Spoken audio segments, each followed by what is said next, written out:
بعد میں پھر اس کو جو ہے وہ ریختہ کے نام سے یہ ریختہ بنی۔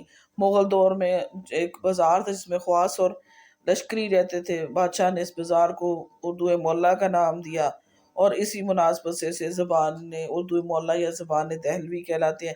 گجرات پہنچی تو گجراتی کہلائی، دکن پہنچی تو دکنی کہلائی، اور اب یہ جو زبان ہے صرف اردو کے نام سے مشہور ہے۔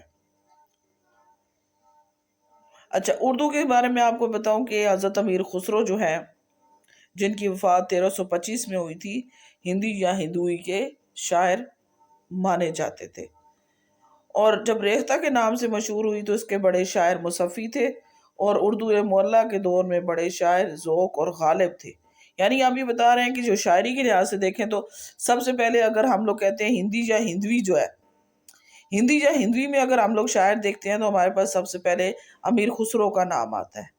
پھر اس کے بعد ہم لوگ جو ہیں وہ اگر ہم لوگ نام دیکھتے ہیں جی اپنے پاس مشہور ہوئی کب، جو ریختہ کا دیکھیں تو بڑا شاعر مصفی تھا، اور جب اردو مولا کے دور میں اگر ہم پہنچتے ہیں تو شاعر بڑے ذوق اور غالب تھے۔ ٹھیک ہو گیا۔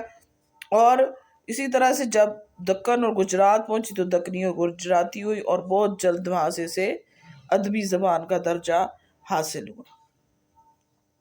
اردو کی کیا ہے کہ ایک اور زبان کی خصوصیت کیا ہے، اس کی شاعری کی صنف غزل ہے۔ غزل کو اردو زبان میں خاص اہمیت حاصل ہے، اور غزل کے حوالے سے ادبی ترقی کے ابتدائی مراحل اردو زبان نے دکن اور گجراتی میں ہی طے کیے۔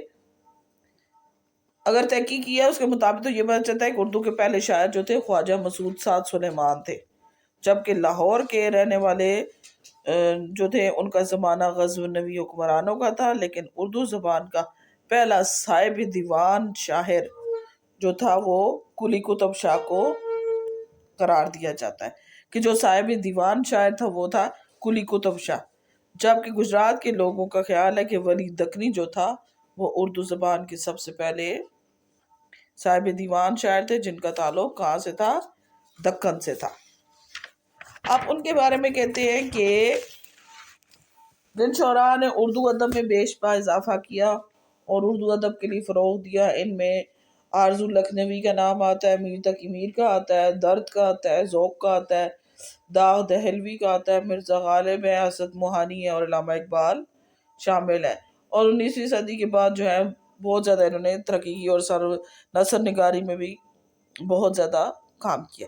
اس کے علاوہ کہتے ہیں پاکستان کے قیام کے بعد کیا ہوا کہ اردو کو قومی زبان کا درجہ ملا۔ 1973 کے آئین کے بعد طے ہوا کہ 25 سال کے اندر اندر اردو کو قومی زبان کے ساتھ ساتھ سرکاری زبان کے طور پہ بھی رائج کیا جائے گا، لیکن اس ضمن میں ابھی تک کوئی عملی اقدام نہیں کیا جا سکا کہ اس کو جو ہے وہ قومی سرکاری زبان بھی بنایا جا سکے۔ کہ پاکستان کے بعد آزادی کے دور میں اردو ادب نے خاطر خواہ ترقی کی، اور اس دور کے بڑے شاعر میں فیض احمد قاسمی اور امجد اسلام امجد نمایاں ہے۔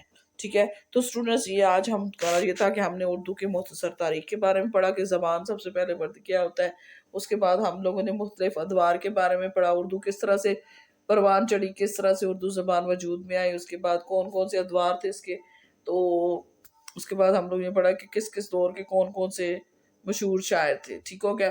تو اسٹوڈنٹس جو ہے اب جو باری آ جاتی ہے جی سیکنڈ ایئر ڈائمنڈ کی۔ سیکنڈ ایئر ڈائمنڈ آج کا ہمارا کوسچن ہے جی یکجہتی کا مفہوم کیا ہے؟ تو سب سے پہلے کہ پڑھتے ہیں کہ یکجہتی کیا چیز ہوتی ہے۔ یکجہتی میں کہتے ہیں کہ اگر ملک میں رہنے والے تمام گروہ، یعنی جو ہمارے ملک میں رہنے والے جتنے بھی گروہ ہیں، اپنے اپنے مسائل اور اختلافات کو بلا کر مکمل اتحاد و اتفاق سے ملک و قوم کی ترقی و بحالی خوشحالی کے لیے ایک ہو کر کام کریں تو اسے قومی یکجہتی کہا جاتا ہے۔ ٹھیک ہو گیا۔ کیا کہہ رہا ہے کہ اگر کسی ملک میں رہنے والے تمام گروہ اپنے اپنے مسائل اور اختلافات کو بھلا دیں اور اس کے بعد جو ہے کہ بلا کر اتحاد اور اتفاق سے ملک و قوم کی ترقی اور بحالی و خوشحالی کے لیے ایک ہو کر کام کریں تو اسے قومی یکجہتی کہا جاتا ہے۔ مطلب یا کسی بھی قوم کے جو طبقات ہوتے ہیں اور گروہوں کے درمیان ہمانگی، یگانگت، باہمی تعاون اور اشتراک عمل کا نام قومی وحدت یا یکجہتی کہلاتا ہے۔ سمجھ آئی؟ دوسرے نمبر پہ اب اس کی تھوڑی سی وضاحت بھی کرتے ہیں کہ ہر قوم چھوٹے بڑے مختلف گروہوں کے اشتراک یعنی تعاون سے بنتی ہے۔ ان تمام گروہوں کے معاشی، معاشرتی اور سیاسی مفادات ایک جیسے نہیں ہوتے، بلکہ یہ سارے گروہ کیا کرتے ہیں، جغرافیائی لحاظ سے اپنے اپنے مخصوص خصوصی علاقوں میں رہتے ہیں۔ ان کی مثال جو ہوتی ہے وہ باغ میں مختلف رنگ و بو والے پھولوں جیسی ہے۔ اس رنگا رنگی سے ہی باغ میں خوبصورتی ہے۔